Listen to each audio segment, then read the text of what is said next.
দর্শক, স্বাগত সংলাপ প্রতিদিন অনুষ্ঠানে। আমি ফখরুল আলম কাঞ্চন আপনাদের সঙ্গে আছি। আমরা এই অনুষ্ঠানে সমসাময়িক রাজনৈতিক এবং অন্যান্য গুরুত্বপূর্ণ বিষয় নিয়ে আলোচনা করি। আজ আলোচনা করার জন্য আমরা দুইজন অতিথিকে আমন্ত্রণ জানিয়েছি। আমাদের সঙ্গে আলোচনা করতে স্টুডিওতে উপস্থিত হয়েছেন বিএনপি চেয়ারপারসনের উপদেষ্টা জনাব হাবিবুর রহমান হাবিব, আছেন সুপ্রিম কোর্টের আইনজীবী, বাংলা ফাউন্ডেশনের প্রধান নির্বাহী অ্যাডভোকেট আবু হেনা রাজ্জাকি। স্বাগত আপনাদের দুইজনকেই। হাবিব ভাই, আপনাকে দিয়ে শুরু করি। আমরা আজকের প্রধান শিরোনাম ছিল বাংলাদেশের প্রায় সকল কূটনৈতিক মিশন, কনসুলেট, কূটনীতিকদের অফিস ও বাসভবন থেকে রাষ্ট্রপতি মোহাম্মদ শাহাবুদ্দিনের ছবি সরিয়ে ফেলার নির্দেশ দিয়েছে পররাষ্ট্র মন্ত্রণালয়। ইতিমধ্যে ৮০টির মধ্যে ৭০টি মিশন থেকে রাষ্ট্রপতির ছবি সরানো হয়েছে বলে নিশ্চিত করেছে ফরেন মিনিস্ট্রি। অবশিষ্ট মিশনগুলো থেকেও রাষ্ট্রপতির ছবি সরানোর নির্দেশ দেওয়া হয়েছে। শনিবার ঢাকায় পররাষ্ট্র মন্ত্রণালয়ের দূতাবাসগুলোতে ভিন্ন ভিন্ন ফোনে এসব নির্দেশনা দেওয়া হয়। তো এতদিন পরে এই নির্দেশনাটা কি নানামুখী, এটা নিয়ে নানামুখী আলোচনা আছে, কেন করছে? কেউ কেউ বলছে রাষ্ট্রপতিকে হয়তো পরিবর্তন হচ্ছে, অথবা নানান কথাবার্তা আছে। আপনার কাছে শুনতে চাই কেন এই ধরনের একটি সিদ্ধান্ত? আপনার কাছে কোনো ইনফরমেশন আছে কিনা? আপনাকে ধন্যবাদ। আপনার মাধ্যমে এনটিভি দর্শক শ্রোতাদেরকে আমার সশ্রদ্ধ সালাম। বিজ্ঞ সহ-আলোচক সিনিয়র অ্যাডভোকেট আবু হেনা রাজ্জাকি ভাইকে শুভেচ্ছা। আমার প্রশ্ন, রাষ্ট্রপতি কি অপসারিত হয়েছে? না, যতক্ষণ পর্যন্ত রাষ্ট্রপতি থাকবেন ততক্ষণ পর্যন্ত তার ছবি অপসারণের কোনো যুক্তি আছে বলে আমি মনে করি না। এবং বর্তমান যিনি আমাদের প্রধান উপদেষ্টা, তিনিও এই রাষ্ট্রপতির কাছে শপথ নিয়েছেন। তাহলে রাষ্ট্রপতি ছবি যদি অপসারিত হয়ে থাকে, তাহলে প্রধান উপদেষ্টার শপথ নেওয়াটা কি প্রশ্নবোধক হয় না? এখন কথা হলো যে এই যে গণঅভ্যুত্থানের পর অনেক জিনিসই আমরা দেখেছি। সংবিধানকে ছুঁড়ে ফেলে দেওয়া হয়েছে। জাতীয় সঙ্গীত গাইতেছিল, সেটা বন্ধ করে দেওয়া হয়েছে। জাতীয় পতাকা বদলানোর চিন্তাভাবনা চলছে। তারপর ৭১-এর স্বাধীনতা মহান মুক্তিযুদ্ধকে অস্বীকার করার চেষ্টা করা হচ্ছে। ৯০-এর ছাত্র গণঅভ্যুত্থানকে টোটালি অস্বীকার করা হয়েছে। তো এটা কোন দিকে আমরা যাচ্ছি? আমার কাছে মনে হচ্ছে যে ৫৩-৫৪ বছর পর এই যে লক্ষ মানুষের, লক্ষ প্রাণের বিনিময়ে যে স্বাধীন দেশ আমরা পেয়েছিলাম, সেই স্বাধীনতা কি আজকে প্রশ্নবোধক করা হচ্ছে? তাই যদি না হয়, করছে একটা গোষ্ঠী করছে, এই গোষ্ঠী যদি আরও সামনের দিকে এগিয়ে যায়, একদিন বলবে যে বাংলাদেশ এখনো পূর্ব পাকিস্তানি আছে। তার কারণ একটা গোষ্ঠী এখনো কিন্তু সবার স্মৃতিশোধে যায় না। এখনো কিন্তু ৭১ মুক্তিযুদ্ধকে তারা গণ্ডগোলের বছর বলে তো। এই গোষ্ঠীটা স্বাধীনতার পর প্রবাসী সরকার গঠনের চেষ্টা করেছিল, পারেনি। বাংলাদেশকে যেন স্বীকৃতি দেওয়া না হয়, সৌদি আরব সহ বিভিন্ন দেশকে বারবার বলেছে স্বীকৃতি দেওয়া যাবে না। তো এই গোষ্ঠীর এখানে একটা আজকে সরকার যে সিদ্ধান্তগুলো নিচ্ছেন, নেওয়ার ক্ষেত্রে এদের একটা বড় প্রভাব আছে বলে আমি মনে করি। হ্যাঁ ভাই, এনসিপির নেতারা অভিযোগ করতেছে বিভিন্ন পর্যায়ে বিভিন্নভাবে যে বর্তমান সরকার এখন বিএনপির কথা শুনে সব কিছু করছে। বিএনপি এই কথাটা বলেনি। না, এনসিপি নেতারা বলছে। এনসিপি নেতারাই তো তারাই তো ক্ষমতায়। এখনও তাদের দুইজন উপদেষ্টা রয়ে গেছেন। মানে অফিশিয়ালি তারা এটা স্বীকার করছে না। না করলে কি হবে? রাতের বেলা তো ঠিকই কথা হয়, দেখা হয়। এবং এনসিপি নেতারাই যে সরকারের সাথে খুব বেশি সম্পর্কিত বা তার অংশ, সেজন্য তারা রেজিস্ট্রেশনভুক্ত দল না হয়েও যে কোনো মুহূর্তে তারা প্রধান উপদেষ্টার সাথে দেখা করতে পারে, যেতে পারে, প্রধান উপদেষ্টার সাথে ডেকে পাঠায়। আপনারা তো করতেছেন প্রধান উপদেষ্টা। আমাদের তো 6 দিন পর, বহু কাঠখড়ি পুরানোর পরে বা আমাদের নেতাদেরকে ডাকলেন যখন, সেই সাথে অনিবন্ধিত দল, তার নির্বাচন কমিশনেও তারা ছিল না, তাদের সাথে আমাদেরকে ডেকেছে, জামাতকে ডেকেছে, আমাদেরকে ডেকেছে। আবার আমাদের যার বিরুদ্ধে অভিযোগ ছিল, স্থানীয় সরকার মন্ত্রীর দায়িত্বে আছেন, বিএনপি নেতাদেরকে যখন ডেকেছেন তখন ওনাকে পাশে রেখেছেন। তার বিরুদ্ধেই কিন্তু অভিযোগ দিতে গিয়েছেন আমাদের নেতারা। অনেকগুলি অভিযোগের মধ্যে সেটা একটা অভিযোগ ছিল। তাহলে এটা যদি বিএনপির কথা মতোই হতো, তাহলে তো তাকে তো আগে দূরে সরিয়ে রাখতো, তুমি বসতে পারবে না। বিএনপি এখনো যে পলিটিক্সটা করছে একদম টোটালি স্বচ্ছ একটা দেশের আগামী দিন, আমি আবার এই আগামী দিন দেশটাকে সামনে দিকে এগিয়ে নেওয়ার জন্য, একটা গণতান্ত্রিক পরিবেশ ফিরিয়ে আনার জন্য অনেক কিছু বিএনপি ছাড় দিয়ে সহ্য করে কিন্তু চেষ্টা করছে, এবং শেষ পর্যন্ত আমাদের নেতা তারেক রহমান সেই জিনিসটা করে যাচ্ছেন, করে যাবেন। জি, আপনার কাছে আবার আসবো। আমি যখন ফিরবো তখন আপনার কাছে আসলে আমি আবার এই জিনিসটা জানতে চাইবো যে এনসিপি নেতারা অভিযোগ করছেন যে নাম উল্লেখ না করে বলা হয়েছে যে উনি লন্ডনে গিয়ে এই অন্য ভাষায় বলেছে যে এক ধরনের আত্মসমর্পণ করে আসছে। আমি ওই শব্দটা বললাম না, করে আসছে, এবং তারপর থেকেই সরকার বিএনপির দিকে ঝুঁকে সব কিছু করছে। আমি আসবো এই রাজ্জাকি ভাইয়ের কাছ থেকে ফিরে আপনার কাছ থেকে এই প্রশ্নের উত্তর শুনবো। অ্যাডভোকেট রাজ্জাকি, আপনার কাছ থেকে জানতে চাই যে এই যে রাষ্ট্রপতির ছবি সরানোর বিষয়টা কি, মানে কেন এরকম একটি সরকার উদ্যোগ নিল? এর পিছনে কি অন্য কোনো কারণ আছে? না, আপনি এগুলো কতগুলো সিম্বলিক ব্যাপার আছে। যেমন আপনি যদি কারোর সাথে হ্যান্ডশেক করেন, আপনার হাতটা সে কিভাবে ধরলো তার উপরে কিন্তু আপনি বুঝে নেবেন সে কতটুকু আপনাকে রিসিভ করলো। কেউ হ্যান্ডশেক করে হাতটা একটু ধরে রাখে এমনি সোজা, কিন্তু হাতে হাত যেভাবে ধরে আপনি কিন্তু বুঝতে পারবেন যে বডি ল্যাঙ্গুয়েজটা হ্যান্ডশেক করার নমুনাটা বলে দিচ্ছে যে আপনাকে সে কতখানি অ্যাকসেপ্ট করছে বা আপনার সাথে হৃদ্যতাটা কেমন। কেউ আবার হ্যান্ডশেক করতে গিয়ে কোলাকুলি করে ফেলে। প্রতিটা স্টেপ কিন্তু বোঝানো যায়। আপনার পরের লাইন ধরে দেখা করতেছে রাষ্ট্রপতির সাথে বা ইউনূস সাহেবের সাথে, একজনের সাথে সিম্পল হাত মিলাচ্ছেন, একজনের সাথে কোলাকুলি করতেছেন, এগুলো ইন্ডিকেট করে কি? এখন আপনি মনে করেন যে রাষ্ট্রপতি উনি একটা কথা বলছেন, উনি সাংবিধানিকভাবে রাষ্ট্রপতি, ওনার কাছ থেকে ওত নিছেন, সবই ঠিক আছে, কারণ রাষ্ট্রপতির কাছ থেকে ওত নেয়।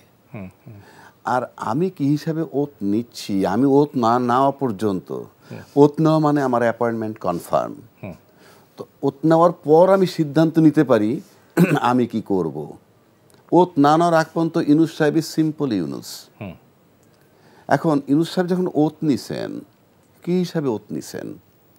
অন্তর্বর্তীকালীন সরকারের প্রধান হিসাবে, যেটা সংবিধানে নাই। তার আগে যে সংবিধানে এই রাষ্ট্রপতি, সেই সংবিধানের জন্য প্রধানমন্ত্রী উনি পালিয়ে গেছেন। কেউ কেউ বলছেন উনি পালিয়ে যাননি, ওনাকে অমুক জায়গায় রেখে আসা হয়েছে। এটাকে পালানোই বলে, কিন্তু পালানোর সহায়তা করছে, পালানোর জন্য সহযোগিতা করা, যে আমি পালাবো আমাকে সেভ করো। সে পালাইয়েই গেছে। সংবিধান, ওই সংবিধানটায় বলা ছিল না যে প্রধানমন্ত্রী পালায়ে গেলে কি হবে, এটা সংবিধানে নাই, আমি লিখে দিতে পারি, চ্যালেঞ্জ। তো এখন উনি যখন পালায়ে গেছেন তখন কিন্তু সংবিধান বিলুপ্ত হয়ে গেছে। কারণ সংবিধানের ধারাবাহিকতা রাখতে হলে আপনাকে দায়িত্ব দিয়ে যেতে হবে। স্কুলের একজন প্রধান শিক্ষকও 3 দিনের জন্য কোথাও গেলে বলে অমুকে ভারপ্রাপ্ত প্রধান শিক্ষক। তাহলে ইউনূস সাহেব কি অন্তর্বর্তীকালীন সরকার, সাংবিধানিক না, ওই সংবিধানটাই নাই আমার। তার মানে তিনি ফ্রম ডে ওয়ান একটা অলিখিত সংবিধানে আছেন। এবং অলিখিত সংবিধানে মানে হচ্ছে এই, আমি যা করব তাই সংবিধান। যার জন্য আজকে জুলাই ঘোষণাপত্র লাগতেছে। জুলাই ঘোষণাপত্র কিন্তু কেউ মানুক আর না মানুক, ইনডাইরেক্ট একটা আইনি ফ্রেমে আনা, তার মানে হচ্ছে এটা একটা অলিখিত সংবিধান কীরকম, অন্তর্বর্তীকালীন সরকারের জন্য অন্তর্বর্তীকালীন সংবিধান। সুতরাং যেহেতু, এবং ওই সংবিধান প্রধান নির্বাহী কে রাষ্ট্রের? ইউনূস সাহেব। আর যেহেতু ওই সংবিধান বিলুপ্ত হয়ে গেছে, সুতরাং he is no longer president. যেহেতু সংবিধানটা এক্সিস্ট করে না, তাই সে অনেক পরে হইলেও সিম্বলিক বিশ্বের কাছে একটা বার্তা পাঠিয়ে দিছে যে হি ইজ নো লঙ্গার রাষ্ট্রপতি, এবং তার কথা কিন্তু এক্সিকিউট হয়েছে এবং সারা বিশ্ব সেটা দেখছে। এখন পর্যন্ত বিশ্বের কোনো জায়গা থেকে কিন্তু কোনো প্রতিক্রিয়া আসেনি। অর্থাৎ এই সরকারের, যারা পতিত সরকারের ঘনিষ্ঠ কোনো রাষ্ট্র যদি থেকে থাকে, আমি জানি না, তারপরেও কিন্তু আমরা এখন পর্যন্ত কোনো জায়গা থেকে কোনো প্রতিক্রিয়া পাইনি যে এইটা অসাংবিধানিক হয়েছে কিংবা এটা বেআইনি হয়েছে। এমনকি দায়িত্বশীল বড় দল অন্যরাও এখন বলছেন, কিন্তু স্টেটমেন্ট কিন্তু অফিসিয়ালি নাই। তার মানে ইউনূস সরকার একটা অলিখিত সংবিধানের উপরে কাজ করতেছে এবং সেটা অলিখিতভাবে সবার কাছে অ্যাকসেপ্টেড, এবং সে কারণে উনি আস্তে করে কাজটা করেছেন। এবং এটা আমি কোনো প্রতিক্রিয়া দেখে নয়। তো আপনি ফেব্রুয়ারিতে নির্বাচন দিলেন, নির্বাচন হোক কি না হোক সেটা অনেক দূরের ব্যাপার এখনো, বাট একটা দিনক্ষণ হইছে এবং সবাই আশাবাদী আমরা নির্বাচন হবে, মানে সবাই আশাবাদী গড়পড়তায়। আমি নিজে কি ফিল করি সেই প্রশ্ন আসে নাই, কাজে আমি উত্তর দিচ্ছি না। তাহলে আর যে লোকটা ফেব্রুয়ারিতে চলে যাবে একটা নির্বাচন দিয়ে, কথার কথা বলছি, তার তো এখন এটা করার কোনো প্রয়োজন নাই। বাট আমি মনে করি যেহেতু সে অলিখিত সংবিধানে আছে, সুতরাং হি হ্যাজ এভরি রাইট, তার সংবিধানটাকে যদি এস্টাবলিশ করতে হয় তাহলেও এটা করতে হয়। কিন্তু হাইব্যত বলছে যে আমরা ওই সংবিধানের অধীনেই রাষ্ট্রপতির কাছে চিফ অ্যাডভাইজার ওথ নিয়েছে। আমি তো সেটাই বলছি, সেক্ষেত্রে চিফ অ্যাডভাইজার পদ তো সংবিধানে নাই, আছে না, সেটা তো যেটা সংবিধানে নাই সেটা আপনি সংবিধানে ঢুকাচ্ছেন কেন? আর আমি যে অ্যাকশনে যাব সেটা আমি তো দায়িত্বটা পাওয়ার পর আমি ওত না নিয়ে তো অ্যাকশন নিতে পারতেছি না। ওত নেওয়ার পূর্ব পর্যন্ত তো আমি সিম্পল ইউনুস, আর ওত নেওয়ার পরে হইলাম আমি প্রধান নির্বাহী, প্রধান উপদেষ্টা, হট এভার ইট ইজ। তা আমি তো ওত নেওয়ার পর I have become the king of this constitution, যেটা আনরিটেন, সংবিধান নাই তো। আপনি আমার দেখেন, তারপরে তর্কের খাতিরে বলি সংবিধান কোথায়, যদি বলেন যে ওই সংবিধানটা আগেরটা আছে, তর্কের খাতিরে বললাম, তাহলে সেই সংবিধানে কি বলছে যে সংসদ ভেঙে যাওয়ার 3 মাসের মধ্যে নির্বাচন। তাহলে 8ই আগস্ট 2024 আপনি ওত নিলেন, 7ই নভেম্বর 2024-এর মধ্যে নির্বাচনের ডেট আসার কথা। ওনরা কি সেটা দেখা করে বলছে যে মিস্টার ইউনূস সাহেব অথবা মাননীয় প্রধান উপদেষ্টা, আপনি কিন্তু সংবিধানের মধ্যে আছেন, রাষ্ট্রপতির কাছ থেকে ওত নিছেন, আপনি 7ই নভেম্বরের মধ্যে নির্বাচন দিতে হবে, কেউ কি বলেছেন? ওনরা দেখা করে গিয়ে বরং ইউনূস সাহেবকে কি বললেন, ডিসেম্বরের মধ্যে আমরা নির্বাচন চাই। ইউনূস সাহেব বলছিল সর্বোচ্চ জুন, ওইটার টাইমে আসছে আপনি আনলেন ডিসেম্বরের মধ্যে। তার মানে কি সংবিধানে কেউ নাই? সুতরাং এটা এস্টাবলিশ করে দিল, সবচেয়ে বড় দল যারা, তারাও এস্টাবলিশ করে দিল যে রাষ্ট্র চলতেছে অলিখিত সংবিধানে, এবং ইউনূস সাহেব যা বলবেন সেটাই সংবিধান। এবং ইউনূস সাহেব সামনে ফেব্রুয়ারিতে কিসে নির্বাচন দিবেন তা আমরা জানি না, পিআর পদ্ধতিতে দিবেন না নন পিআরে দিবেন, আপনি তো সংবিধান দিয়ে আটকাইতে পারতেছেন না। সেটা তো এই নির্বাচনের দেওয়ার বিষয় তো সম্পূর্ণ এখতিয়ার ইসির, নির্বাচন কমিশনের, ইসির। কিন্তু ইসি যাবে কোথায়? ইসি তো যাবে সেই সংবিধানের মধ্যে, সংবিধানের টাইম আছে না। আপনি ইসিরেও ধরেন, ইসি নির্বাচন দিবে কখন? ওই 3 মাসের মধ্যে।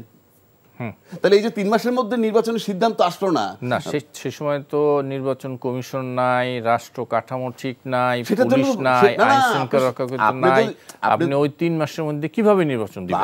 তাহলে আপনি কিসের মধ্যে আছেন? আপনি সংবিধানে নাই। আপনি যে অজুহাতে হোক, যেমন প্রধানমন্ত্রীর লিখিত অনুমতি ছাড়া পার্লামেন্ট ভাঙা যায় না, আছে না সংবিধানে? হ্যাঁ, আমি নিশ্চিত করে বলতে পারি প্রধানমন্ত্রী লিখিত অনুমতি দেয় নাই, পদত্যাগ করছে কি কারণে সেই বিতর্ক আছে, কিন্তু উনি লিখিত অনুমতি দিছে, কিন্তু সংবিধান ভেঙে দিছি। সংবিধান কি ভাঙা হয় নাই?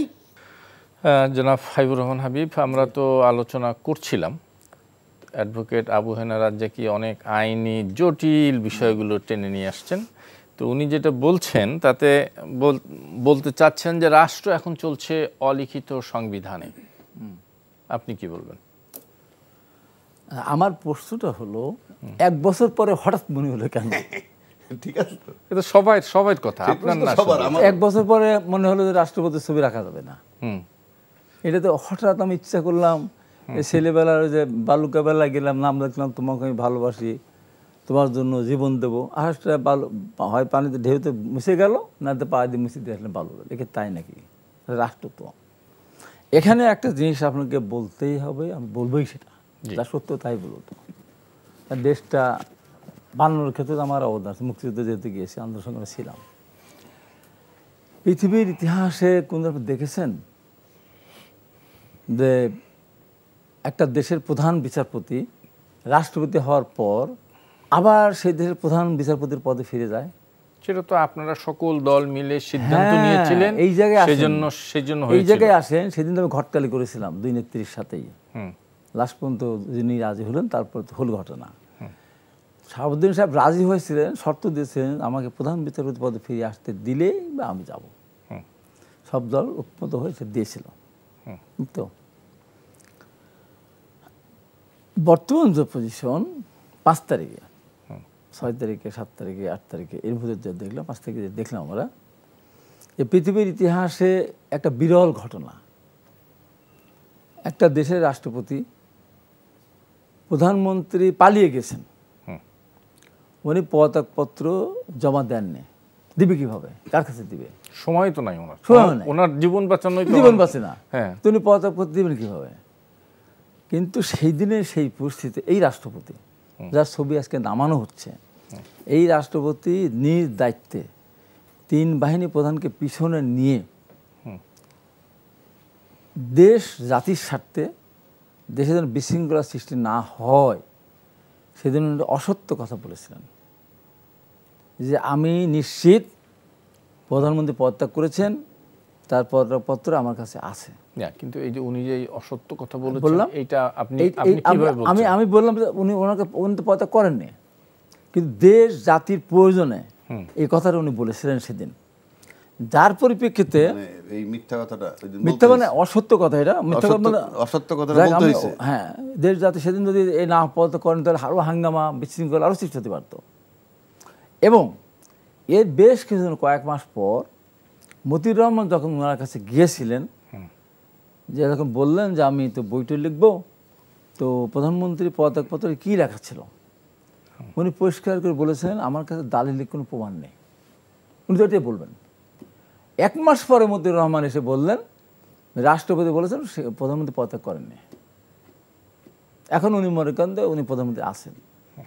কত পার্থক্য! এইটা নিয়ে দেশে আগুন জ্বলে গেল, আগুন জ্বলে গেল। এবং বলা হলো সেদিন রেজাউল হাসান থেকে শুরু করে ছাত্ররা বলল রাষ্ট্রপতি অপসারণের ব্যাপারে যদি বিএনপি ঐক্যমত না হয়, দেশবাসীকে আহ্বান জানাবো বিএনপিকে বয়কট করার জন্য।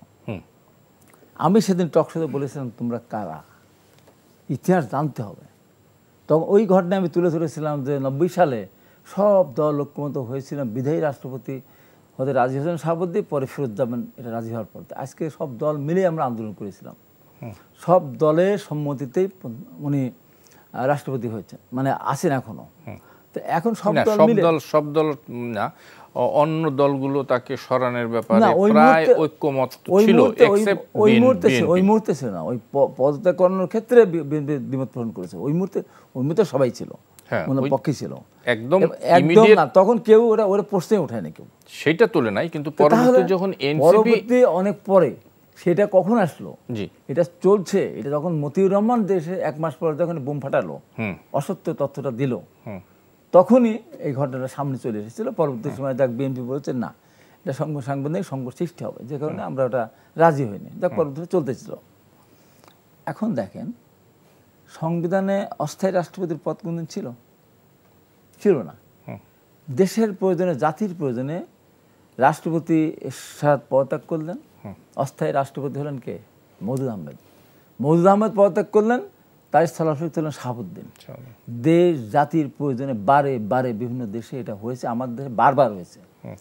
এখন আপনি আসেন যে হঠাৎ করে আপনি এখন দেশের পাসপোর্ট বলেন, দেশের বিদেশের কাছে বলেন যে দেশের এখন রাষ্ট্রপতিকে, এখন উনি আছেন, তো উনি যতক্ষণ পর্যন্ত না সরাবেন ততক্ষণ পর্যন্ত উনি রাষ্ট্রপতি, ততক্ষণ পর্যন্ত কূটনৈতিক যে সমস্ত বিভিন্ন দেশ আছে সেখান থেকে ছবি সরানোর কোনো যুক্তি আছে বলে আমি মনে করি না। আর দেশটা যখন চলছে এইভাবেই, যখন যেমন তখন তেমন, আমাদের এই দেশে কি এমন সংকট মানে এই হয়েছিল যে এখানে সমাধান করা যেত না, আমরা অটো পাস নেব। হ্যাঁ, আমার যারা আহত হয়েছে, যারা পরীক্ষা ছিল, আমি বলি না ঠিক আছে, ওই বলে ফেলে না, আমি বলে ফেললাম, অটো পাস হয়ে গেল। এই যে বিভিন্ন সময় বিভিন্ন মব যে চলছে, এই মবের কারণে আজকে ধরেন এটা যদি স্বাভাবিক অবস্থায় দেশে বিরাজমান থাকতো, তাহলে রাষ্ট্রপতির পক্ষে কিন্তু কেউ রিট করতো কালকে যে রাষ্ট্রপতি যতক্ষণ পর্যন্ত আছেন ততক্ষণ পর্যন্ত তার ছবি বিভিন্ন দূতাবাসে থাকা উচিত না। কিন্তু এখানে যে প্রশ্নটি এসছে যে ফ্যাসিস্ট সরকারের রাষ্ট্রপতি ছিলেন, ফ্যাসিস্ট সরকারের রাষ্ট্রপতি 1 বছর পর আপনার মনে হলো কেন? না, কারণ হলো এর আগে যখন ইমিডিয়েট ধরেন 1 মাস বা 1.5 মাস পরে এনসিপি যখন চেয়েছিল, তখন প্রায় সকলেই তাদের সাথে একমত পোষণ করেছিল। প্রধান বিরোধী দল বিএনপি আপনারা বলেছিলেন যে সাংবিধানিক সংকট তৈরি হবে, এই কারণে রাষ্ট্রপতিকে সরানো যায় না। এখন কি হবে? এখন তো পরে বানান, হ্যাঁ আপনি বানান, এখন বানান, এখন রাষ্ট্রপতিকে আজকে কালকে সরিয়ে দিবেন, রাষ্ট্রপতি হবেন কে? ডক্টর ইউনূস? না, আপনি ধরেন আপনি আমি প্রশ্ন করি ডক্টর ইউনূস, না, যে কেউ হতে পারে, যে কেউ হতে পারে। হাবিব ভাই কখ গগ যে কেউ হতে পারে, আমি বলছি কথার দ্বারা বলতেছি। হ্যাঁ, এই মুহূর্তে রাষ্ট্রপতি পদটা সর্বোচ্চ পদ, হয়তো ক্ষমতা নেই, কার্যকরী ক্ষমতা নেই, কিন্তু সর্বোচ্চ পদ তো। জি, এখন রাষ্ট্রপতি যিনি আছেন এখন, উনি থাকা অবস্থায় প্রধান উপদেষ্টা শপথ নিয়েছেন, সরকার প্রধান হয়েছেন। এখন নতুন করে যাকে রাষ্ট্রপতি বানাবেন, তাহলে বানালে পরে তখন আমাদের প্রধান উপদেষ্টা তার প্রতি শুনে তাহলে কি হবে? একটু শুনে আসে দেখি কি বলে উকিল সাহেব, কি বলেন অ্যাডভোকেট সাহেব। কি যদি এখন রাষ্ট্রপতি পরিবর্তন হয় তাহলে চিফ অ্যাডভাইজারের পদটা কি হবে? বা আমি প্রথমেই বলেছি যে এই ছবিটা সরাইছে এখন, উনি বললেন হঠাৎ করে। এই ছবিটা যদি আরো 10 মাস আগে উনি সরাইতে বলতেন, তাও তখনও কিন্তু এই কথাটাই বলা হইতো, হঠাৎ করে। কেননা যখনই প্রথম সরাবেন তখনই হঠাৎ করে কথাটা আসবে না। এই কথা তো সত্য যে 10 মাস পরে এমন হঠাৎ করেই তো বলবো। হ্যাঁ, কারণ এই ছবিটা তো সরাইছে হঠাৎ করে। আমি সেটাই বলতেছি। কেন ইউনূস সাহেবের সবাই যেভাবে সহযোগিতা করছে আমরা দেখি, আমরা তো এই বাতাসে বড় হয়েছি, এই রাজনীতিটা বুঝি, কাজেই সহযোগিতার নামে কি করা হচ্ছে এটা আমরা বুঝি, আমার তো ব্যাখ্যার কোনো দরকার নাই। উনি মনে করতেছেন যে যখন উপযুক্ত সময় আসছে ঠিক তখন করেছেন। এখন দেখেন, যেই রাষ্ট্রপতিকে সরাইলে পরে সাংবিধানিক সংকট হয়, সেই মানে প্রেসিডেন্টের এক্সিস্টেন্স থাকা অবস্থায় ছবিটা সরানো, কোনো কথা হচ্ছে না, কোনো প্রতিবাদ হচ্ছে না। এটাতে কিন্তু সবার ওয়েট, সবার অবস্থান সব কিছু বোঝা যাচ্ছে। এখন বলছে যে যদি একজন রাষ্ট্রপতি হয়, এই যে কথাটা আসছে, কথাটা আসা উচিত ছিল টোটালটা ইলিগাল, ওই ছবি সরাইতে পারে না, এইখানে থাকলে ভালো হইতো। কিন্তু উনি বলছেন যদি একজন রাষ্ট্রপতি হয় তাহলে ওনার স্ট্যাটাস কি হবে, এই কথাটা উনি আনছেন। তার মানে এখন হইলেও আপত্তি নাই, হইলে স্ট্যাটাস কি হবে? আমি সেখানে আসি, ঠিক আছে। এখন যদি কালকে সকালে, আমি যেহেতু ছবি রিমুভ করতে পারতেছি, কালকে সকালে যদি আমি রাষ্ট্রপতি হইয়া, যেহেতু সংবিধান নাই, আমার অলিখিত সংবিধানে আমরা চলছি, আমি রাষ্ট্রপতি হয়ে যদি আমি যমুনায় আমার অফিস করি, তাইলে কি হবে? কি আমি রাষ্ট্রপতি হইয়া আমি যমুনায় অফিস করব, তাইলে হবে কি? আমার ছবি যখন রিমুভ হয়ে গেছে, তাতে যখন কেউ কিছু করছে না, দায়িত্বশীল যারা বলছে তাকে সরাইলে পরে সাংবিধানিক সংকট হবে, 2 দিন পরে এই প্রশ্ন আসবে। এখন যদি কেউ কোর্টে যাইতে চায়, রিট করতে যাইতে পারে, সেটা ভিন্ন কথা, সেটা নিয়ে আমার কোনো ইয়ে নাই। কিন্তু যদি কালকে আমাকে রাষ্ট্রপতি ঘোষণা করি না, যমুনায় অফিস করি, যমুনায় বা যেখানে করা হচ্ছে অফিস সেখানে করি, তাইলে কি হবে? আমার মনে হয় সেটাও কিছু হবে না। এই কারণে যে সংবিধান থেকে বহু আগেই সবাই আউট হয়ে গেছে। সংবিধান ফলো করতে হলে প্রত্যেকে 3 মাসের মধ্যে ডেট নেওয়া উচিত ছিল, ফেব্রুয়ারি ডেট মানা উচিত ছিল না, ডিসেম্বরের জন্য রিকোয়েস্ট করা উচিত ছিল না, ডিসেম্বরের মধ্যে নির্বাচন চাই এবং রাষ্ট্রপতিকে সরলে সাংবিধান সংকট হবে, এই কথা বলা উচিত ছিল না, স্ট্যান্ড করা উচিত ছিল। একমাত্র কেউ স্ট্যান্ড করতে পারে নাই, অর্থাৎ নোবডি নোজ যে তাদের গন্তব্য কোথায়। আজকে নির্বাচনের তারিখ আসার পরেও তাদের যারা নির্বাচন তারিখ চেয়েছে তাদের কাছ থেকে এখন নানা রকমের সংকটের কথা বলতেছে, নির্বাচন হবে কি না, তারপরে কারণ অনেক কিছু ইনকমপ্লিট। এখন আপনি সামনে নির্বাচন কিভাবে দিবেন, কোন ফর্মে দিবেন, কোন ফরম্যাটে দিবেন, আদৌ কি ঠিক হয়েছে? না, সেটা বলেন না, আপনি খালি মুখে বললে তো হবে না। নির্বাচন কোন ফরম্যাটে আপনি মানুষে বলে কি সংবিধান নির্বাচন করে না, না, কিন্তু সংবিধানটা গাইডলাইন থাকে কোন পরিস্থিতিতে কতদিনের মধ্যে নির্বাচন, কিভাবে নির্বাচন হবে, কিভাবে নির্বাচন, এগুলো তো থাকে। সেগুলো কোথায়? যেই সংবিধানের প্রধানমন্ত্রী চলে গেলেন, বিলুপ্ত, তখনই বিলুপ্ত হয়ে গেছে সংবিধানটা, সেই সংবিধানকে টানবেন কি করে? যেই সংবিধানে বলা নাই প্রধানমন্ত্রী চলে গেলে, কাউকে কিছু না বলে চলে গেলে কি হবে, আপনি তো এখানে ফুল স্টপ। এরকম একটা পরিস্থিতি তৈরি হতে পারে।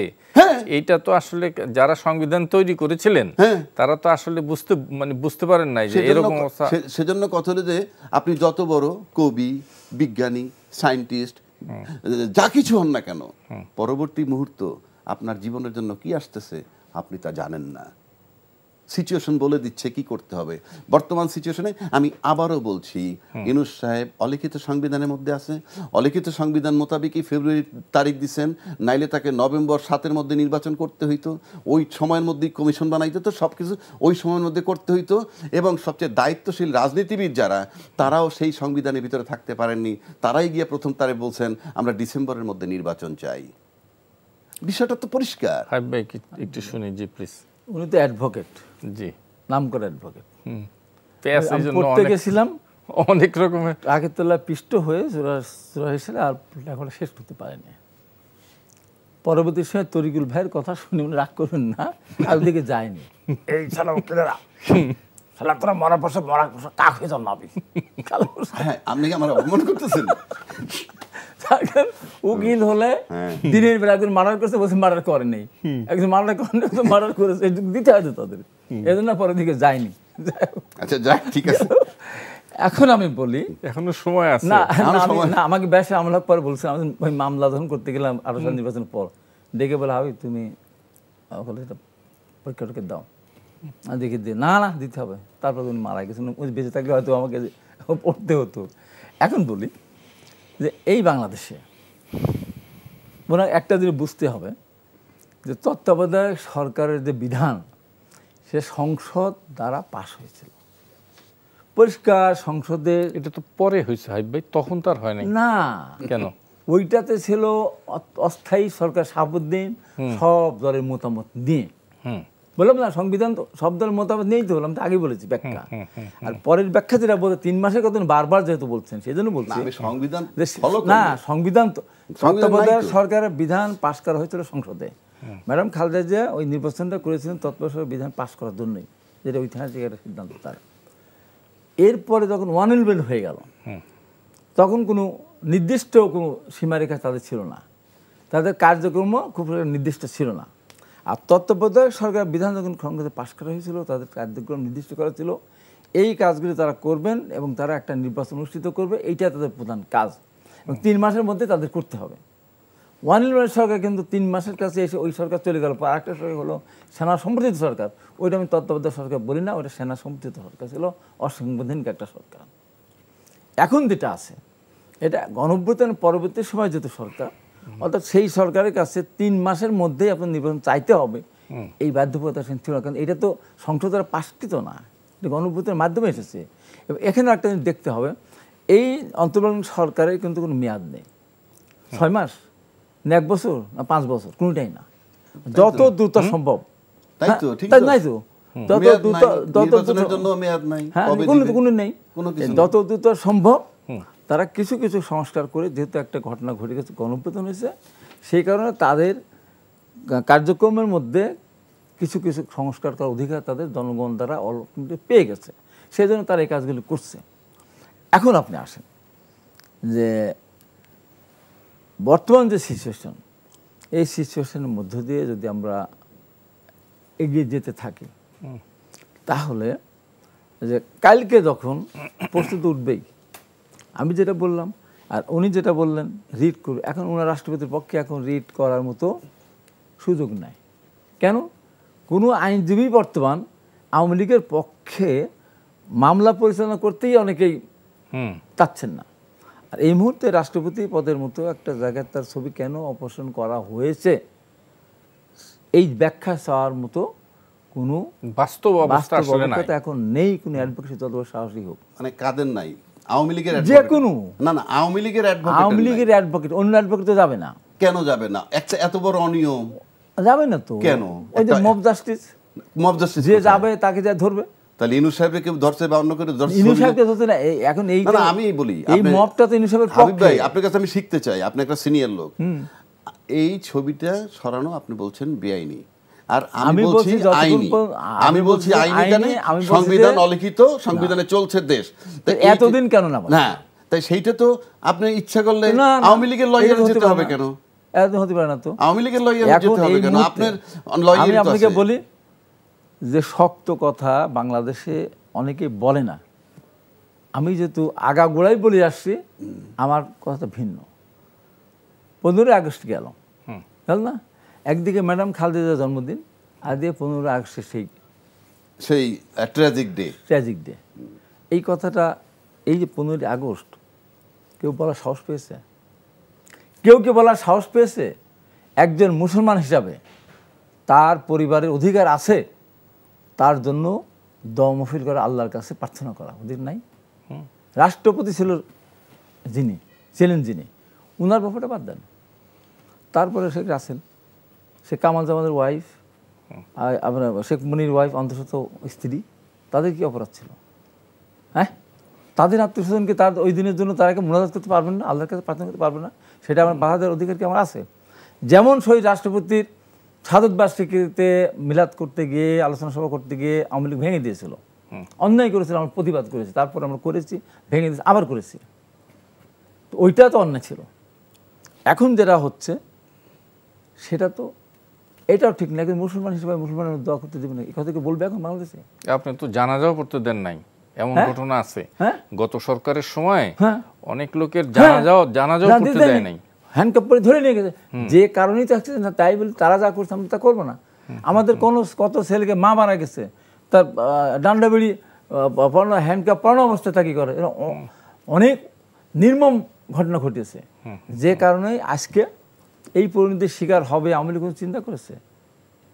আমি তাই বলতে চাই যে যেটা অন্যায়, যেটা ন্যায় অন্যায় করেছে বিগত ফ্যাসিস্ট সরকারের প্রধানমন্ত্রী।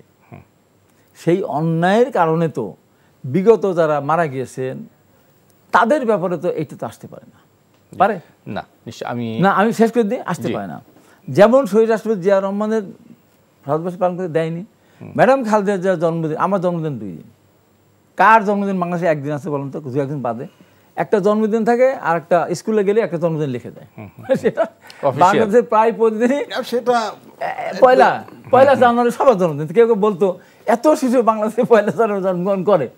ম্যাডাম এই জন্মদিন নিয়ে অনেক কথা বলছে। দেখেন ম্যাডাম কত সহানুভূতিশীল এবং এই যে বুঝেন এইবার তো তার জন্মদিন পালন করার জন্য হাজারো মানুষ রাস্তায় নামতো, ফুলে ছিটিয়ে দিতে পারতো, কেক বানাতে পারে, 80 পাউন্ডের কেক বানাতে পারতো। ম্যাডাম খালেদা বলেছেন নো, আমার জন্মদিনে কেক কাটা হবে না, ফুল দেওয়া হবে না, দোয়া করেন আমার জন্য। এইটাই যদি আগের সরকার যদি এইটাই মনে করতো তাহলে তো আজকে এই অবস্থাটা হয় না, আজকে হয়তো বলতে পারত তার পক্ষে। এইটা আমরা না করি যেন, আমরা এই ভুল। আমি বলেছিলাম পরশুদিন আমার সংবাদপত্র পর্যালোচনা বাংলা ভাষায় পড়েছিল যে 1974 সালে দুর্ভিক্ষ হয়েছিল, হাজার মানুষ মারা গিয়েছিল, কঙ্কাল হয়ে গিয়েছিল মানুষ। জাসদের কথা 30,000 মানুষকে হত্যা করেছিল আওয়ামী লীগ, টকবগে যুবক। তারপরেও 15 আগস্টে কিন্তু আমি সর্বপ্রথম প্রতিবাদ করেছিলাম, একজন গলা টিপে ধরেছিলাম সংবাদ দেওয়ার পর। পরবর্তী সময় সারাদিন আমাকে টর্চার করা হয়েছে। বললো এবার দেখ রেডিও বললো খুনি, আমি ডালিম বলছি খুনি শেখ হাসিনাকে, কে শেখ মুজিবকে উৎখাত করা হয়েছে। তারপরে আমার উপরে কি চলছে বলেন? তো সেই দল 21 বছর পর কিন্তু ক্ষমতা আসছিল। এবার তো 2,000-1,500 মানুষ হত্যা করছে, 20-30,000 মানুষকে জখম করেছে, ওই তুলনায় অনেক কম। এখন আমরা যদি অপকর্ম করতেই থাকি জি। তাহলে আমাদের পরিণতি যে ওরকমই হবে না তার কি কোনো মানে আছে? এই জন্য সবাইকে সহনীয় পর্যায় থেকেই কাজ করতে হবে। অ্যাডভোকেট আবু হেনা রাজ্জাকি, আপনি বলছিলেন যে রাষ্ট্রপতির ছবি ছাড়ানো নিয়ে কিছু বিষয় এসছে, সে কথা নিয়ে আপনি বলতে চেয়েছিলেন, শুনতে চাই সে বিষয়টি আপনার কাছ থেকে। না, আমি তো সেটা বললামই যে সে প্রসঙ্গ তো চলেই গেছে যে কালকে যদি আমি নিজের রাষ্ট্রপতি ঘোষণা করি এবং এই তেজগাঁয়ে যেখানে প্রধানমন্ত্রী কার্যালয়ে অফিস শুরু করি, তাতে সমস্যাটা কোথায়? যেহেতু সংবিধান বলে আমি অলিখিত সংবিধানে আছি, এটা আমার বক্তব্য। কে অ্যাকসেপ্ট করলো না করলো দ্যাট ইজ আনাদার। কিন্তু আমির হাবিবুর রহমান ভাইয়ের কাছে একটা প্রশ্ন আছে, দুইটা প্রশ্ন। প্রথম প্রশ্ন হলেই উনি বলছেন সেনাপ্রধান সাহেব, উনি সত্য অসত্য আমি যাচ্ছি না কথাটায়, সেনাপ্রধান সাহেব বলছিলেন আমি আপনাদের দায়িত্ব নিলাম। সেনাপ্রধান সাহেব 5 তারিখে বলছিলেন আমি দায়িত্ব নিলাম এবং প্রতিটা হত্যার বিচার হবে। মনে আছে আপনার হাবিব ভাই? মনে আছে, বলছিলেন। আপনার মধ্যে 7 তারিখ একটা সমাবেশ করছিলেন পল্টনে, আমি ছিলাম না, বাড়িতে গেছিলাম। করছিল তো বিএনপি? আচ্ছা, মনে রেখেন। সেই 7 তারিখের সমাবেশে দুইটা জিনিস আপনি মিলাবেন। ইউনূস সাহেব ওত নিল 8ই অগাস্ট, তার মানে ওই দিন থেকে সে প্রধান নির্বাহী বা অন্তর্বর্তীকালীন সরকার যাই বলেন। 8 তারিখ, 5 তারিখ সেনাপ্রধান বললেন যে আমি দায়িত্ব নিলাম এবং সমস্ত হত্যার বিচার হবে। 7 তারিখে ওনাদের জনসভা পল্টনে, এবং সেখানে বলছিল আগামী 3 মাসের মধ্যে নির্বাচন চাই, আগামী 3 মাসের মধ্যে নির্বাচন চাই। প্রশ্ন হইল এই, 8 তারিখ ইউনূস সাহেব ওত নিলেন, ওনারা 7 তারিখে নির্বাচনের 3 মাসের মধ্যে নির্বাচন চাইলেন। নির্বাচনটা কার কাছে চাইলেন, এটা একটা প্রশ্ন। দ্বিতীয় প্রশ্ন, পরবর্তীকালে জনসভার কথা, এটা তো একটা জনসভার বক্তব্য, বিএনপির জনসভায় দাবি, আপনি কি বলতেছেন? তার দাবি 3 মাসের মধ্যে করছেন, কার কাছে করছেন? আমি প্রশ্ন রাখলাম তো, আমি তো বলছি না। তারপরে সময়ের ব্যবধানে ওনারা প্রধান উপদেষ্টা হওয়ার পর, প্রধান অন্তর্বর্তী প্রধান হওয়ার পর সবাই দেখা সাক্ষাৎ একটা পর্যায়ে আমরা ডিসেম্বরের মধ্যে নির্বাচন চাই। এই 3 মাসের মধ্যে চাইলেন এবং ডিসেম্বরে চাই, ওখান থেকে সরলেন কেন? ওইটা চাইছিলেন কার কাছে এবং সেখান থেকে সরলেন কেন? এই দুটো প্রশ্ন উত্তর দেব, দেন, শুনে আসি। প্রথম কথা হলো যে 7 তারিখের ওই জনসভায় ছিলাম না, আর 7 তারিখে যেহেতু সরকার গঠন হয়নি, তাহলে কার কাছে চাবে? ওই চাওয়াটা আমার মনে হয় যে ঠিক হয় নাই। না, দলীয়ভাবে ওই ব্যক্তিগতভাবে কেউ বলতে পারে, কিন্তু সরকারই যখন হয়নি চাবো কার কাছে? তারপরে না, আমি বলছি সরকার যদি গঠন হয় চাবো কার কাছে? সেটা আমার প্রশ্ন। ইমোশনাল অনেক সময় তো অনেক কথা বলে, হতে পারে, আমি বলি। তারপর যেটা 3 মাসের মধ্যে যখন উনি সরকার প্রধান হলেন, 3 মাসের মধ্যে চাইলেন কি, ডিসেম্বরের মধ্যে চাইলেন, তারপর ডিসেম্বরে চলে গেলেন। ডিসেম্বর পর্যন্ত আমরা বললাম ডিসেম্বর পর্যন্ত নির্বাচন হতে হবে। এখন রাজনৈতিক দল বিএনপি একটা দেশের মানুষের স্বার্থে সময়ের কারণে প্রয়োজনে 1 মাস আগানো পিছানো, এটা রাজনৈতিক দলের ক্ষেত্রে একদম রিজিড হয়ে বসে না থেকে যেটা সুন্দর, যেটা হলে সবের মানে একটা সুন্দর জিনিস হয়, সেখানে বিএনপি ডিসেম্বর থেকে ফেব্রুয়ারিতে গিয়েছে, এতে কোনো দোষের ব্যাপার নেই। বরঞ্চ ডিসেম্বর থেকে যদি অক্টোবরে চাইতো সেটা দোষ দিতে পারতেন, নভেম্বরে চাইতো সেটা দোষ দিতে পারতেন। বিএনপি বললে ডিসেম্বরে চলে আসে নভেম্বরে, একবার গালাগালি করে ভরে দিতেন, কোনো আপত্তি না। কিন্তু সবাই মিলে যেহেতু কেউ কেউ আবার চাচ্ছে এপ্রিলে, আর বিএনপি বাস্তবতার দিকে চিন্তা করে বলেছে যেহেতু রমজান শুরু হবে, তারপরে এসএসসি পরীক্ষা শুরু হবে, এরপরে পরীক্ষার মধ্যে ওই ক্যাম্পিং করা, এই করা, সেই করা, একটা এত বছর পর একটা নির্বাচন হয়েছে, তারপরে ঝড় বৃষ্টির সময় চলে আসে। ডিসেম্বর ছিল সবচেয়ে পারফেক্ট, কারণ ডিসেম্বর পরীক্ষা হয়ে যায়। এইটা তো আমার কথার উত্তরটা হলো না, হবে না কেন? আপনি নির্বাচন চাইলেন নভেম্বরের মধ্যে, 3 মাসের মধ্যে পল্টনে যে জনসভা, সেই জনসভা 3 মাস, সেখান থেকে 24 ডিসেম্বরে যান নাই। আমি আপনাকে বললাম 24 ডিসেম্বরে যান নাই, গেছেন 25 ডিসেম্বরে। আমি তো আপনাকে বিষয়টা আমি চাচ্ছিলেন কার কাছে? না, আনসারটা আমি ওইটাই বলছি, তখন তো সরকার ছিল না, গঠন হয়নি। আমি সেই চাবেন কার কাছ থেকে? তাহলে আপনি চাইলেন কেন? আর না, এটা আমি বলছি যে আপনি বলতেছেন সরকার নাই, আমি চাইলাম কার কাছে? আমি একটা কথা বলি, আমি এটা সমাধান আমার কাছে আছে। না, আমি আপনাকে বলি, এর উত্তর আমার কাছে আছে, বলেন দেখি আপনি। না, আমি উত্তরটা দিই। আমি কোনো জিনিস 100% কনফার্ম না হয়ে কোনো জিনিস আমি বলি না। আমি যেহেতু ওই জনসভায় ছিলাম না, সেহেতু ওই জনসভায় আপনি বলছেন আপনারটা যদি আমি ধরে নিই, তাহলে এবার ওই জনসভায় কেউ না কেউ বলেছে, সামগ্রিকভাবে বলেছে বলে আমার কাছে মনে হয়নি। আর যেহেতু সেদিন সরকার ছিল, সেদিন বলার কথা না, হয়তো এখানে গ্যাপ হতে পারে। আচ্ছা, সেই গ্যাপটা আপনারও হতে পারে, ঠিক আছে, সেই গ্যাপটা আমার দলেরও হতে পারে, সেই গ্যাপটা আমাদের দলে কেউ কেউ বলে ফেলতেও পারে। আমি পরবর্তীকালে বলছি, পরবর্তীকালে বলতে চাচ্ছি না যে বলে নি, এটাও বলতে চাচ্ছি না, বলেনি সুযোগ নাই তো। কিন্তু এইটার পরে না না কখনো কি আপনারা আর আলোচনা করে বলছেন যে চাওয়া ঠিক হয় নাই? না না, এটা তো ওইটা আমি বলি বলে জি বলেন দেখি, ওখানে শেষ হয়ে গেছে তো। আমি বলি জি রাজ্জাক ভাই, আমার ধারণা, আমি তো চূড়ান্ত করতে পারবো না, যেহেতু প্রধান সেনাপতি বলছিলেন, আমাদের সেনাপ্রধান, আমি দায়িত্ব নিলাম প্রতিটা হত্যার বিচার হবে, 8 তারিখ ইউনূস সাহেব ওথ নিছে, তখন আমরা জানি না 8 তারিখ নিবে কিনা ওথ।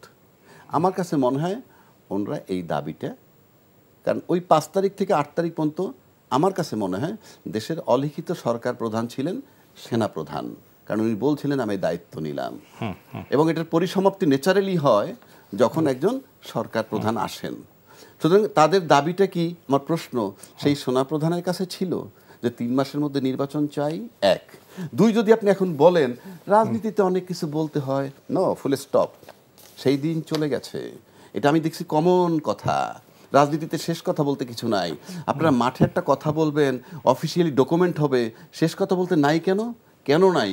থাকতে হবে এই কারণে, আপনি যদি আপনার সন্তান যার বয়স 20 বছর, তাকে যদি একটা বিষয় নিয়ে, একই বিষয় নিয়ে সকালে এক রকমের কথা বললেন, বিকালে ঘুরে আরেক রকমের বললেন, এই একই বিষয় নিয়ে ছেলের রিয়াকশন হচ্ছে, পরের দিন যদি এটা নিয়ে আরেক রকমের কথা বলেন, আপনাকে প্রথম বলবে you are a cheat, you are a liar. এটা কিসের সাথে কি মেলে? নো, আপনি জনগণের রেখে যে কথাটা দিবেন, নো, রাজনীতিবিদের কথাটা তো জনগণের জন্য বলা, এটা তো দেওয়া না তো। রাজনীতিবিদ, আপনি 3 মাসের মধ্যে নির্বাচন চেয়েছিলেন।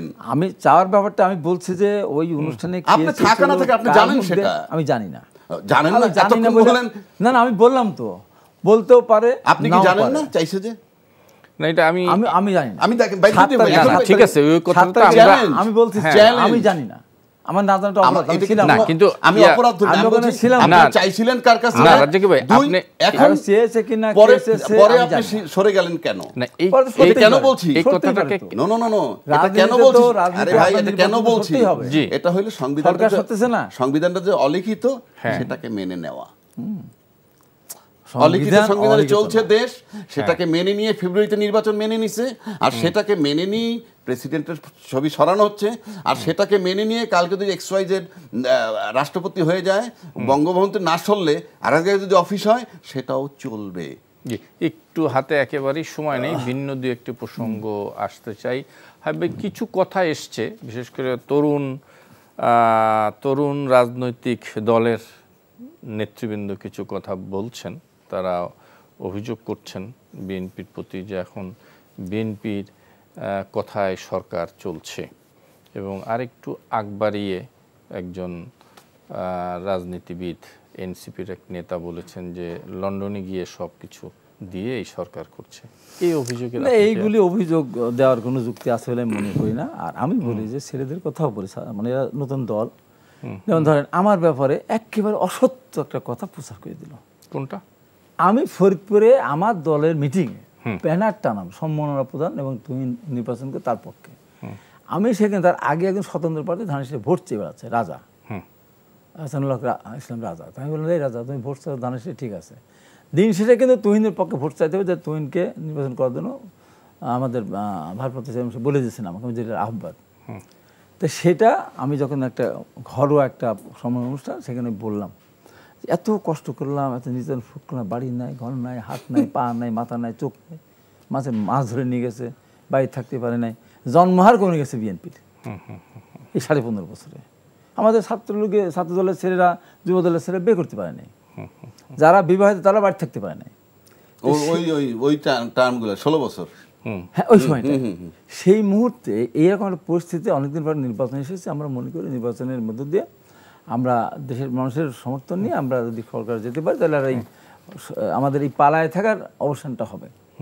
অতএব এই মুহূর্তে, এই সময় কোনো নেতা যদি কোনো দলের কর্মীদেরকে বলে ধানের শীষে ভোট না দিয়ে নৌকা তখন নেই, যে দাঁড়িপাল্লায় দিতে বলে, সেই নেতা বিএনপির কর্মীদের কাছ থেকে নিরাপদে বাসায় ফিরে আসতে পারবে কিনা আমার সন্দেহ। আমি যদি বলি আমার ক্ষেত্রেও তাই, আমার দলের কর্মীদেরকে বললাম নেতাদের উদ্দেশ্য করে, এটা এনসিপি বলল, এবং অনেকে পিনাকি থেকে শুরু করে, এই যে অসত্য মিথ্যা, নির্জলা মিথ্যা, যে হাবিবান হাবিব বলেছেন কোনো কেন্দ্রে বিএনপি ধানের শীষে ভোট না দিলে তাকে অক্ষত অবস্থায় বাড়ি ফিরতে দেওয়া হবে না, মহা মিথ্যা। পিনাকি বলছে, এও বলছে, এবং বলছে যে জামাতে দাঁড়িপাল্লায় যদি ভোট দেয় তার হাত পা ভেঙে ফেলা হবে। আমি বললামটা কি আমার দলের কর্মী সভায়, একটা অনুষ্ঠান, ঘরোয়া অনুষ্ঠান, এই 150 জন লোক ছিল, আর করলোটাকে সার্জি যেমন বললো, ছিনতাইকারীদের হাতে এক সাংবাদিক গলা কেটে তাকে হত্যা করলো, ছিনতাইকারী করলো, বলে ফেললো গাজীপুরে, এটা বিএনপি করেছে। তো এই যে সমস্ত অসত্য কথা, এই দুটার মধ্যে দিয়ে আরেকটা কথা বলে, আমাকে দেখানো হচ্ছে আমি 7 বস্তা টাকা, এটা ফেক, এটা আমি বলি না কেন, 7 বস্তার টাকা, সোনা দানা লকার ভর্তি টাকা আমাকে নিয়ে গ্রেপ্তার করলো। এইটা বড় বড় জামাতের বড় বড় নেতা ছেলেরা, বড় বড় সবাই এটা তারা শেয়ার দিল। এত বড় একটা মিথ্যা কথাকে যারা সত্য বলে শেয়ার করতে পারে, লাইক দিতে পারে, তাদের পক্ষে সবকিছুই বলা সম্ভব। আমি তো মামলা করতে, আমি উকিল আছে, আমি রাজাক ভাই, আমি দেবো, এটি ঠিক আছে, কিন্তু আমার মামলার আমি 100 জনই আপনি আইনজীবী হবেন। এত বড় অন্যায়, এত বড় মানুষ, অনেকেই আমার আত্মীয় বিদেশ থেকে ভোরে আমার এক সাংবাদিক মাহবুব ভাই ফোন করছে লন্ডন থেকে, আমি কি হলো আপনার, আপনি বিশ্বাস করেন, আমি তো বিশ্বাস করতে চাই না, যেভাবে দেখাচ্ছে আমাকে লোকজন ধরে, দেখেন ভাই তাড়াতাড়ি ফেসবুকে যান, লাইভ কেন আমার না দেখার আগে আমি পরে যাবো, দেখুক মানুষ। তারপর আমি আমার এলাকার প্রোগ্রাম ছিল, আমি স্কুলের আমি ঘোড়ার গাড়িতে উঠে আমি যখন এলাকায় খবর করতেছি, আরেকদিকে দেখাচ্ছে কোটি কোটি টাকা সব গ্রেপ্তার হয়েছে। এই যে মিথ্যা, এই মিথ্যা তো বড় বড় জামাতে ইসলামের প্রত্যেকটা নেতাগুলো শেয়ার করছে, এদের প্রত্যেককে আমি আহ্বান জানাবো, এটা ভুল আপনাদের স্বীকার করতে হবে, এত বড় মিথ্যা। এরপরে যেগুলো কথা বলছেন সবগুলি কথা আপনারা মিথ্যা বলে, একটা কথা যদি আপনারা আমার প্রমাণ করতে পারেন যে আমি অসত্য কথা বলেছি, আমি একটা কথা সংক্ষুব্ধ হয়ে বলেছি, কোনটা সেটা বলেছি যে আওয়ামী লীগ আমাদের উপর অত্যাচার করলো, নির্যাতন করলো, আমরা গুম হলাম, খুন হলাম, আওয়ামী লীগ গণহত্যার দায়ে দোষী সাব্যস্ত হলো। এখন একটা দল স্লোগান দেওয়া শুরু করছে, নৌকা ধানের শীষ 2 সাপের একই বিষ। আমি তো সেখানে বলতেই পারি, এই কথা তারা বলে তারা জিব্বাটা কেটে কোথায় খাওয়াই দেবেন।